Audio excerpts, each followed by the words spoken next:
77 WABC invites you to a family fun day and softball showdown on July 20th with net proceeds benefiting Shriners Children's. John Sterling will call the game as the FDNY takes on the NYPD with special guests Dwight Gooden, Art Shamsky, 77 WABC hosts including Sid Rosenberg, Anthony Cumia, Lionel, Dominic Carter, and many more. For more info and to buy tickets, go to ShrinersChildren'sChampions.org. That's ShrinersChildren'sChampions.org. The Stone Zone on the Red Apple Podcast Network. Welcome. You are entering the Stone Zone. Well, the third day of the controversy regarding Jeffrey Epstein, the convicted pedophile, continues.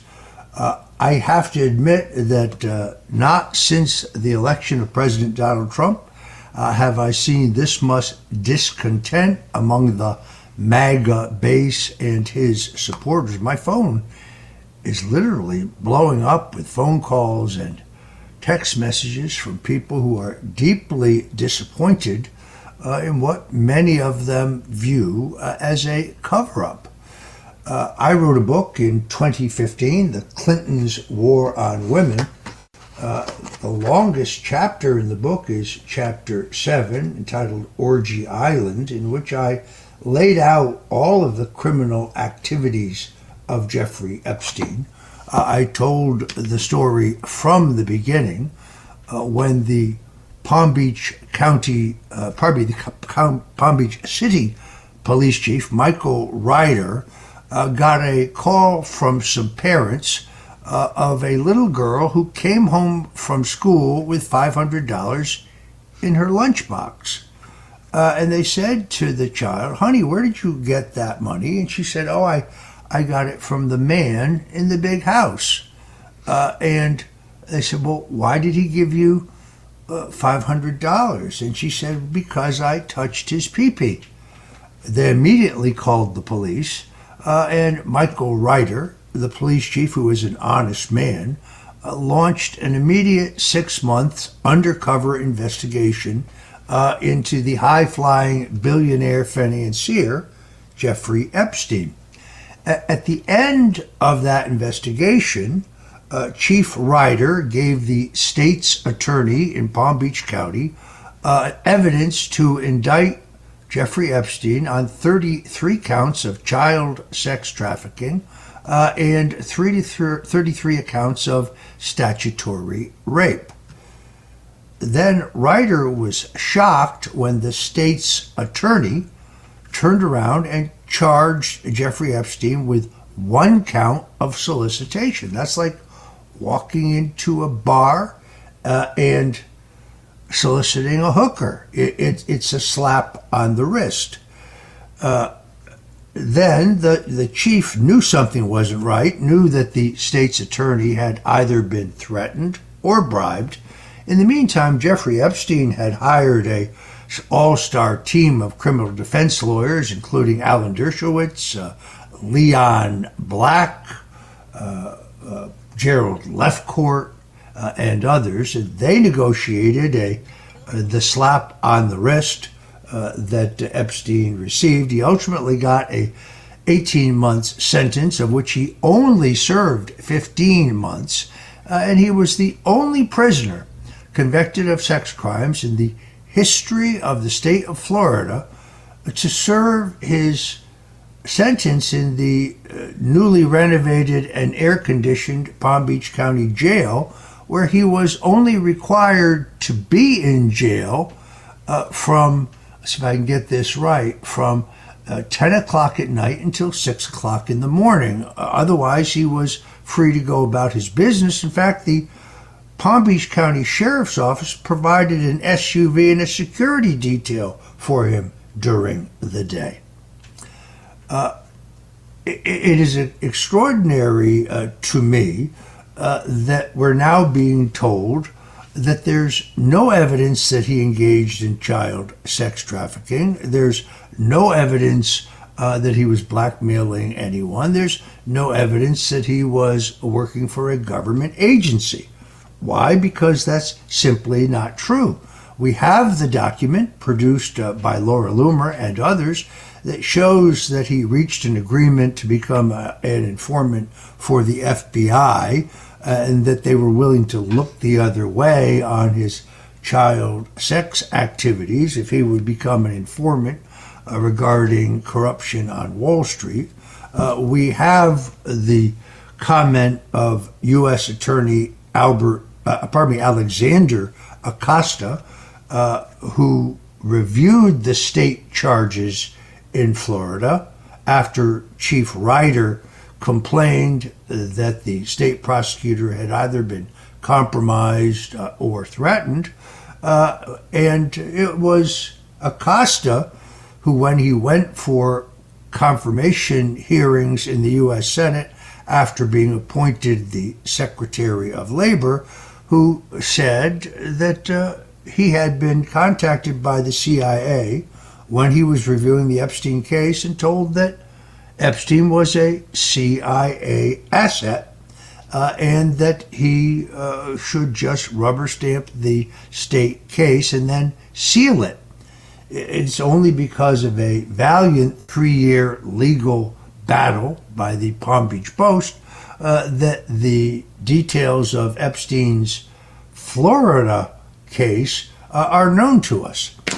Now, I caused a furor on X recently when I pointed out that for some reason, Steve Bannon, who holds him out to be a great supporter of President Trump and MAGA, visited Jeffrey Epstein at his New York apartment, visited Jeffrey Epstein at his opulent Paris apartment, both reported by the New York Post, and that he filmed a 15 hours worth of film for a documentary with Jeffrey Epstein. Why would anyone associate with someone who had been convicted of these crimes in Florida?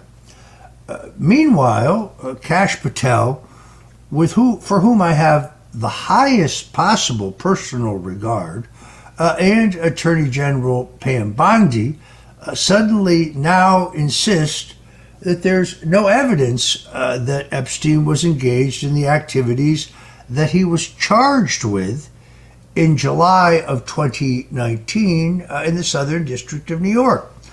How can this issue be resolved? I think the answer is really quite simple.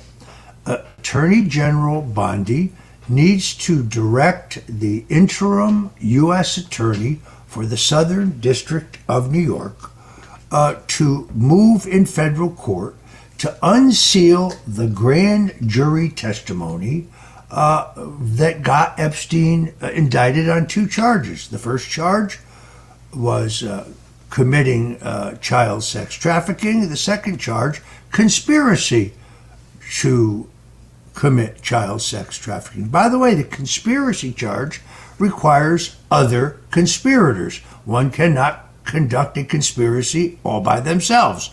At the same time, they should also move to unseal the search warrants that were issued by the Southern District of New York for Epstein's island as well as his New York residence.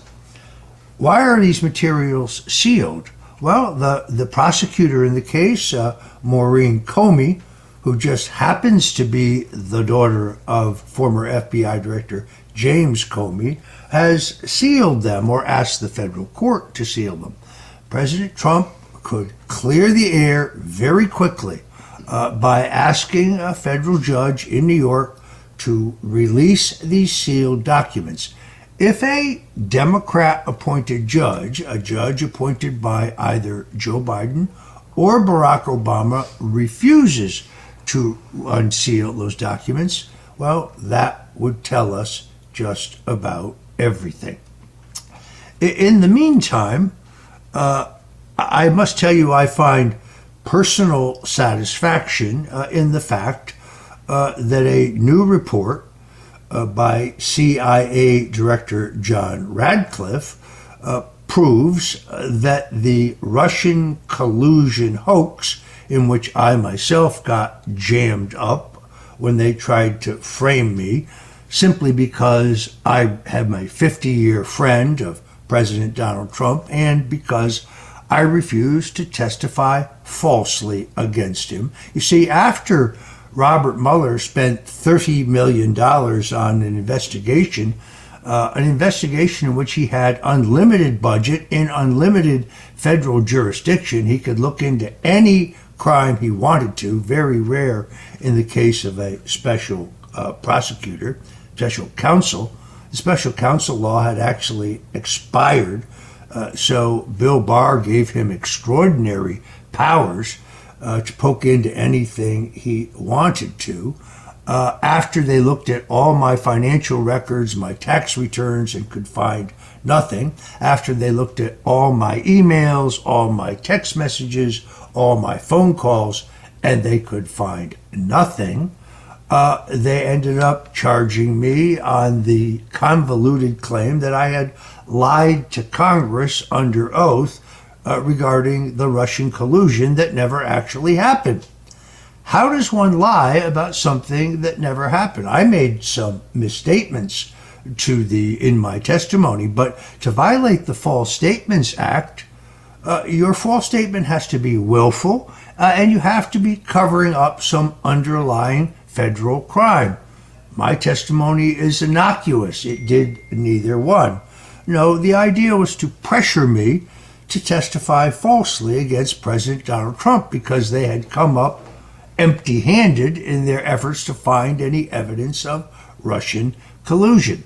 Well, I understand that they can indict a ham sandwich, but I refuse to be the ham in Mr. Mueller's sandwich, and I refused to testify falsely. In fact, I had taken not one, but two polygraph tests, lie detector tests, conducted by the same people who do the testing for the Florida Department of Law Enforcement and the FBI, that proved that I had not engaged in Russian collusion, that proved that I had not received anything from WikiLeaks. In fact, the only cursory contact I had with WikiLeaks was when they told me to buzz off. Yet I lived through a nightmare which for 2 years, on a weekly basis, Robert Mueller's thugs leaked stories that my indictment for treason, for conspiracy against the United States, for being the kingpin of the Russian collusion was imminent. They never called me before a grand jury. I never had an opportunity to defend myself. It was a nightmare in which I lost everything. I lost my home, my savings, my insurance, my ability to make a living, because once I was charged, a vengeful and hateful anti-Trump federal judge, who would later withhold exculpatory evidence from my defense attorneys, gagged me so that I could not speak or write, which are the two principal ways I make a living.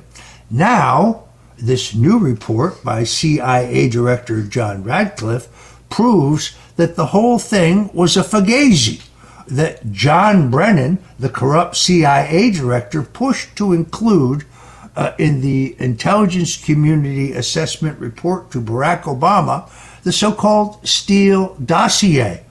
And the Steele dossier was a fraud, was a fabrication put together and paid for by Hillary Clinton and her campaign. So now the FBI has announced that John Brennan and James Comey are under federal investigation, and I believe the indictment of both of them is imminent. All of this proves that there is a God in heaven, but vengeance is reserved for the Lord. I'm Roger Stone. You're in the Stone Zone. Don't go away, because we'll be right back. The Stone Zone on the Red Apple Podcast Network.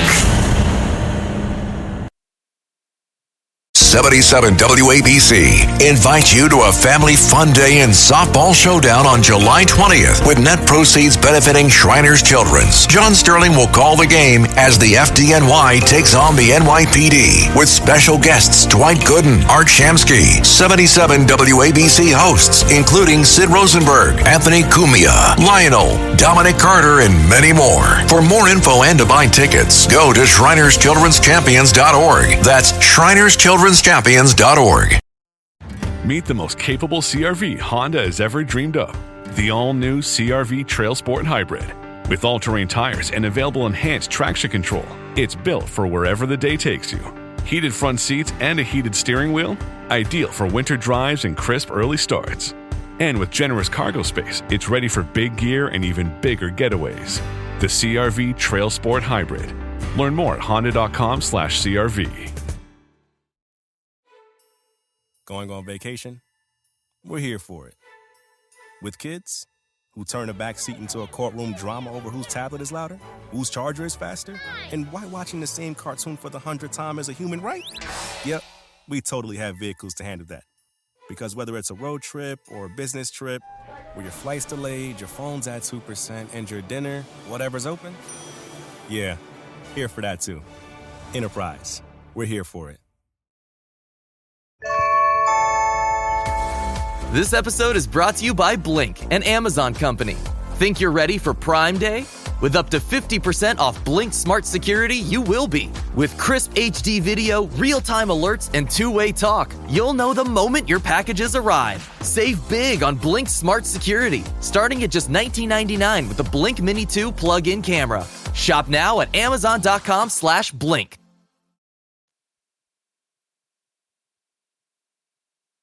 The Stone Zone on the Red Apple Podcast Network.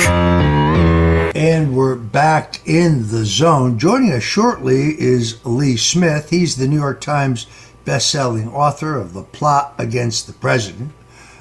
He is probably the single most knowledgeable journalist in the country when it comes to the illicit, illegal effort to take Donald Trump down in the Russian collusion hoax, which stands as the single greatest dirty trick in American political history. It was an abuse of power that used the full authority of the United States government and the incredible capability of our intelligence agencies, utilizing what they knew were two pieces of fabricated evidence. The Steele dossier, which we just spoke about, that was a report that falsely claimed that Donald Trump had dallied with prostitutes in Moscow and had watched them urinate on a bed that had once been inhabited by President Barack Obama and his wife. It was a total fraud paid for by Hillary Clinton's campaign. They disguised those payments as legal fees. They got caught and they were later fined for it. I think it was President Donald Trump who says Lee Smith is a great American patriot who has understood from the very beginning that the radical left is the true threat to democracy. I'm anxious to ask Lee Smith about these recent developments because I actually believe that the new CIA report from John Radcliffe is in fact a very shallow dive into the misconduct of the FBI, the CIA, and the national security apparatus surrounding President Barack Obama. And Lee Smith is the most knowledgeable person in the country on this question. In the meantime, the other piece of good news is that the Director of National Intelligence, Tulsi Gabbard, a longtime critic of the deep state, has announced that she has set up a directors initiative group that will be reviewing all of this material. And at the same time, the chairman of the House Intelligence Committee, Rick Crawford, has been working for 8 months on a report which still includes a great deal of classified material. Crawford says that the report by CIA Director Ratcliffe barely scratches the surface, that it's a shallow dive into what really happened. Meanwhile, FBI Director Kash Patel announced yesterday that both John Brennan and James Comey, the FBI director, are now actively and formally under federal investigation. Will we finally have accountability for the people who pulled the greatest dirty trick in American political history? It's beginning to look to me like that will be the case. And just for me and my family, who were virtually destroyed in this travesty, we are looking forward to justice. You're in the Stone Zone. I'm Roger Stone. Don't go away, because we'll be back with the great Lee Smith. The Stone Zone on the Red Apple Podcast Network.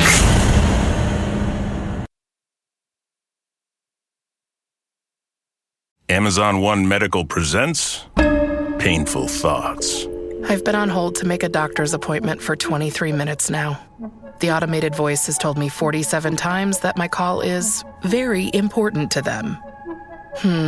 I'm starting to think that they don't think my call is important at all.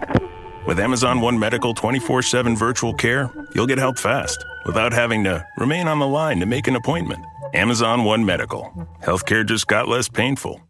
This podcast is brought to you by Carvana. Buying a car shouldn't eat up your week. That's why Carvana made it convenient. Car buying that fits around your life, not the other way around. You can get pre-qualified for an auto loan in just a couple of minutes and browse thousands of quality car options, all within your terms, all online, all on your schedule. Turn car buying into a few clicks and not a full week's endeavor. Finance and buy your car at your convenience on Carvana. Financing subject to credit approval. Additional terms and conditions may apply. I'm 32, juggling family, working full-time, and earning a bachelor's degree. At University of Phoenix, I earn career-relevant skills with every 5-week course. Skills I can use now, not just after graduation.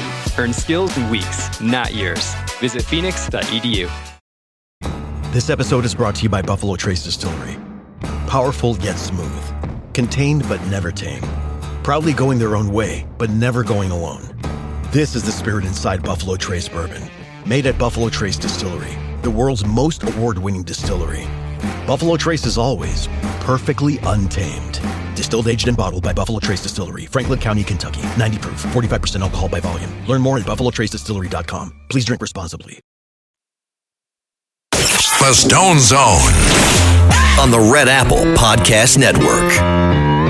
And we're back in the Stone Zone. Joining me now is Lee Smith. He is the author of the New York Times bestseller, The Plot Against the President, that was subsequently made into one of the most powerful documentaries I have ever seen. He has a new book out, which is even more shocking, actually, called Disappearing the President. It is a shocking tale of how a shadow network of powerful partisan activists have waged a years-long scorched earth war to eradicate and destroy President Donald Trump, resorting to unprecedented campaign of domestic spying, election rigging, brute force censorship, and political violence, and sabotage countless other vital institutions in their relentless effort to destroy Donald Trump. There is literally no person in the country more knowledgeable about the Russian collusion hoax than Lee Smith, and we are honored to have him with us today. Lee, welcome back into the Stone Zone. Roger, thank you so much for the really super kind introduction. And like you, I'm excited to see movement on certain things, though. I'm hopeful, but not certain we're going to get anything right now. Yeah, I'm in the same position. I think things are looking better. I think the public focus on it is vitally important. I'm sure that you had kind of the same reaction that I did when I saw this report by CIA Director Radcliffe that said that John Brennan, the disgraced CIA director, the admitted communist, he admitted that in a lie detector test, the same John Brennan who got caught spying on a Senate committee that was investigating his illegal use of torture as CIA director, the same John Brennan who signed the visas for 4 of the hijackers who attacked America on 9/11. The same John Brennan, who FBI counterintelligence agent John Guandolo swears converted to radical Islam when he was the station chief in Riyadh, pushed to include the largely discredited Steele dossier in the president's intelligence community briefing. You reported this long ago. This was not news to you. You had reported this. We're well aware of it. Now we have the chairman of the House Intelligence Committee, Rick Crawford, who's a very good man, saying that he thinks that Radcliffe's move was really designed to preempt the report that he's been working on for 8 months that includes a great deal more declassified documents, a much deeper dive about the rot and the corruption in our intelligence agencies. So, Lee Smith, what say you? Yeah. Well, I mean, what Chairman Crawford is referring to is he's referring to the House Intelligence Committee Russia report that those guys are working on since Devin Nunes ran that committee in 2017 is when they started that report. And that report is extensive, and that does talk about Brennan. I mean, I haven't seen it. I'm just saying what they've told me. It's still classified, that report. I'm relaying the parts of that report that they've told me about that can be talked about. And we've seen it because we've seen that reported now that there are parts in the House Intelligence Committee document that talk about Brennan, that talk about the intelligence community assessment and Russiagate.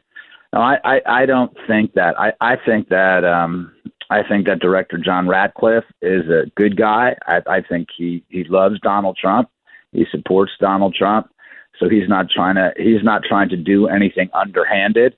But I agree with you, Roger. I think that this report is, as other people have said, it's a whitewash. I mean, it's insane. We've known most of this stuff for a long time, and it doesn't really advance anything new. And there are different parts which absolutely cover up for the bad things that Brennan and that group did.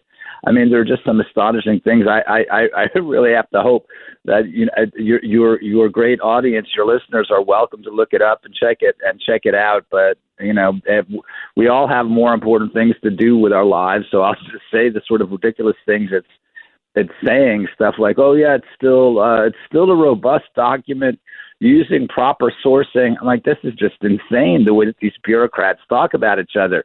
But, I mean, we all know that that's the kind of work they were going to get. If you tell the people at Langley, here, write a report on what people at Langley did, that's absolutely the product they're going to turn around. So, again, I don't think that Director John Ratcliffe is a bad guy. I think he's a good guy, probably a great guy. As Donald Trump's Director of National Intelligence at the end of Donald Trump's first term, Radcliffe declassified a whole bunch of really important documents. So he's a good guy, and we know a lot about Russiagate thanks to the efforts of John Ratcliffe during Trump's first term. So I don't think he's trying to obfuscate anything here. But yeah, we want that report that Devin Nunes started. The report that Chairman Rick Crawford is talking about. So those things are all really important for our understanding. I'll just say that the craziest thing about that document, the craziest thing about the reporting afterwards is, well, yeah, of course Brennan and Comey wanted the dossier put into that intelligence community assessment report because that's all they had. There was never any evidence that Donald Trump was colluding, conspiring, contacting Russia. Never. All they had was the dossier. It had to go in the ICA. And that's why Devin Nunes, in my first book on Russiagate, The Plot Against the President, that's why Devin Nunes called that intelligence community assessment Obama's dossier. And that's the title of one of my chapters in that book, Obama's dossier. So we've known this for a long time, that they had to put that in there. They had to put all that Steele reporting in there because that's all they ever had. This whole fake story paid for by the Clinton campaign. I completely agree with your assessment of John Radcliffe. I think he's a good man, and I think this has been an important contribution to getting public focus back on the epic corruption of what I continue to call the greatest political dirty trick in American history, and certainly the greatest single abuse of power. I'm sorry, but Watergate pales in comparison to this. Watergate was an operation, a bunch of misguided private citizens broke into the Watergate. I have my own theories about what they were looking for. You can read it in the 2 books I've written about it. It's not, I don't want to get sidetracked on it. But we also saw another example this week of the corruption, I guess I have to call it, and the games played by the CIA. For 6 decades, the Central Intelligence Agency insisted that they had no knowledge of Lee Harvey Oswald. They weren't tracking him. He wasn't on their radar. That turns out to be an egregious lie, that they had him under surveillance. They were monitoring all of his communications. And those reports were not being handled by low-level bureaucrats. They were going to the CIA director, John McCone, and to the then deputy director, Richard Helms. So they were not only, in essence, monitoring Oswald, they were actually handling Oswald. And they set up the famous altercation on the street in New Orleans in which Oswald was handing out pro-Castro leaflets in an effort to establish the narrative that he was a communist. By the way, none of this, in my opinion, means that Lee Harvey Oswald shot and killed John F. Kennedy, because he didn't. It's a story for another day. But it does demonstrate the fact that even now, with the president ordering the National Archives and all branches of government to release all data regarding the murder of John F. Kennedy, that the government held the so-called George Joannides documents back. Joannides was the FBI official, the CIA official in charge of overseeing the monitoring of Lee Harvey Oswald. And he's also the CIA operative who was in charge to stonewall the 1978 House Select Committee on Assassinations re-examination of the Kennedy assassination, which the CIA flatly refused to cooperate in. They turned over no documents, they provided no witnesses, and they answered no questions. It just speaks to the epic corruption of the CIA. There is no greater patriot than Devin Nunes, who I think did an amazing job as the chairman of the committee. Just having to put up with Adam Schiff every day, you should get a medal for that. Yes. I mean, this guy is the most incredible congenital liar in the history of American politics. I'm sure you recall when he said that he had seen more than circumstantial evidence of Russian collusion. Well, Congressman, produce it. Where is it? You never produced anything. The fact that he continues to get away with these lies, he actually got a promotion to the U.S. Senate, is it's hard to stomach, to be quite honest with you. I was happy to see Kash Patel announce that there's now an open investigation into Comey and Brennan, because there's no question they need to be held accountable. There are some statute of limitations questions. What's interesting here is that both Brennan and Comey not only used the Steele dossier, wedging it into the intelligence community assessment that was presented to Obama, but as you pointed out, Obama knew it was coming, and he used it essentially as the rationale to authorize Crossfire Hurricane, the CIA, FBI effort to surveil and bring down Donald Trump, also later used as the rationale for the appointment of Robert Mueller as the special counsel. This, by the way, is why I think they came back and pressured me. As I say, after spending $30 million and conducting an exhaustive investigation, they couldn't find the Russian collusion because it didn't exist. And that therefore they decided that perhaps they could flip me and get me to testify falsely against the president, which I refused to do. There was no Russian collusion. There was no WikiLeaks collaboration. I passed not one but two different polygraph tests on that very subject. So I'm really very hopeful that they will be held to account here and that there will be indictments. The problem here is one of statute of limitations, or maybe not. I would make an argument that both Brennan and Comey engaged in treason, and there is no statute of limitations on treason. But while Brennan and Comey both lied before Congress about pushing to include the so-called Steele dossier in the Intelligence Committee's assessment, later on, as late as 2020, in Brennan's interview with Special Counsel John Durham, he yet again lied about that. There may be some legal vulnerability there. For reasons I don't understand, then Attorney General Bill Barr cleared Brennan of wrongdoing, claiming falsely that the CIA had stayed in its lane. I think there is also the possibility that Comey lied at a later date before Congress as well. I still have the same concern which you and I have discussed, which is that any indictment brought in the District of Columbia is going to get a hostile partisan judge, going to get an all-Democrat jury, and of course you have the coverage by the fake news media, which will seek to discredit any accounting by these people. I saw John Brennan yesterday on MSNBC. This guy's arrogance just continues to blow my mind. I mean, he's there yet repeating the same lie. He basically said yesterday, oh no, I didn't do anything wrong. I didn't push to include the Steele dossier, when we know the exact opposite is true. Lee? Well, that's going to be the problem. I mean, we're all reading the same reports about the, and I don't know. It's just not clear to me yet if the FBI has announced an investigation, because they're not really supposed to do that. My sense is that what's been announced is that John Ratcliffe made a criminal referral, which went over to DOJ. So I think that's what we know for sure.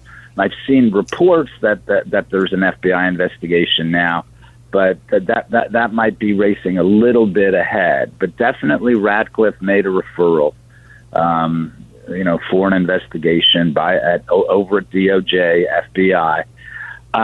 Yes, if it is a perjury charge, that's going to be a big problem, because as I've been explaining in these different books, I mean, look, no one called it the Steele dossier until January 2017, when they were passing this thing around. Before, they were not calling it the Steele dossier. So just the idea, Brennan has been weaseling out of this one for half a decade now. There, for instance, Roger, there's an article.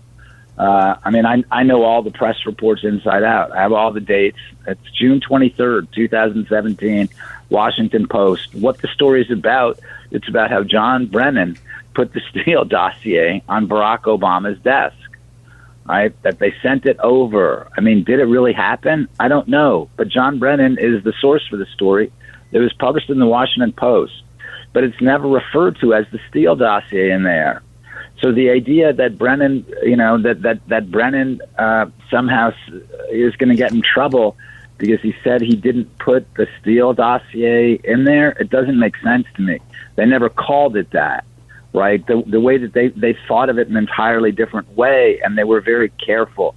John Brennan, I try to remind people of this, John Brennan is not a good guy. He's a bad guy, but he's not a dumb guy.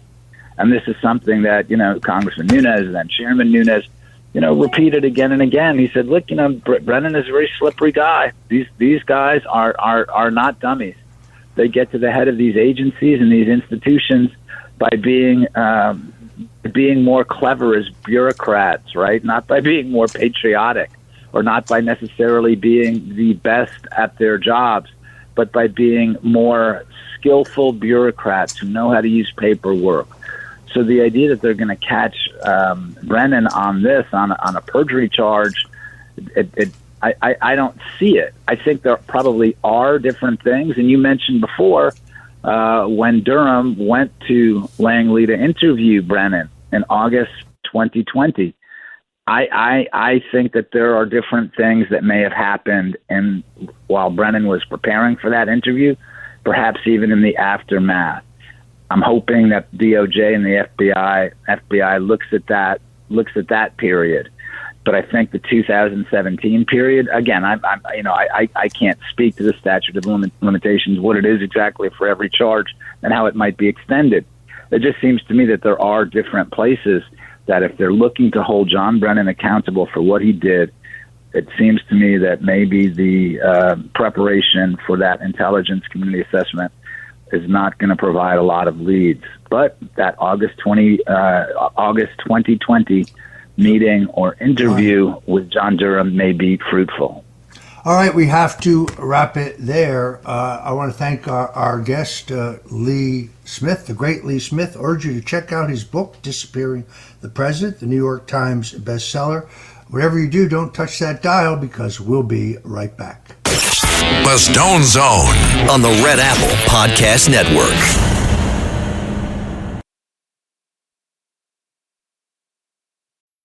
This episode is brought to you by Avid Reader Press. Legendary investor Ray Dalio's new book, How Countries Go Broke, The Big Cycle, explains the mechanics behind big debt crises. Larry Summers says Dalio's brilliant iconoclastic approach is an invaluable resource, and Hank Paulson says it provides a solution to what is the biggest and most certain threat to our prosperity. Read it to understand the greatest economic issue of our time. Available now wherever books are sold.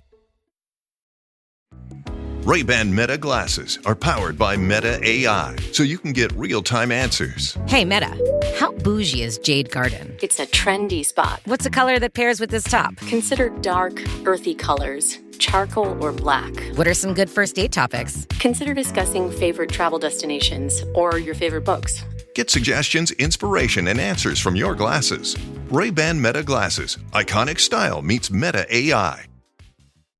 With PayPal, I can pay now or pay in full. No interest and no fees. Now feast your ears on this prime-cut musical meat.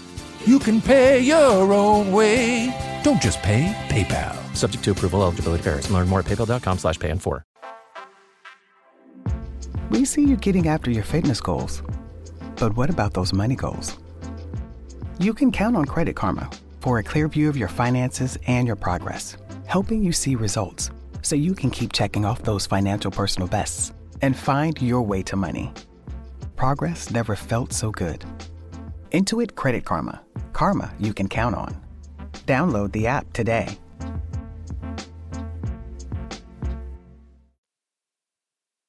The Stone Zone on the Red Apple Podcast Network. Welcome back into the Stone Zone. Elon Musk has announced his intention to start a third party, calls it the America Party.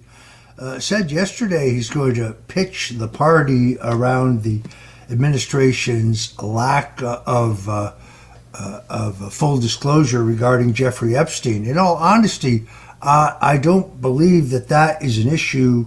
Well, I'm most interested and I'm concerned about it. And yes, I do want to know everything about Epstein and what he did. That's not an issue that will motivate voters. Voters care about the cost of a gallon of gasoline, the cost of their groceries, whether they can safely walk in their neighborhood without being attacked by a dangerous illegal immigrant.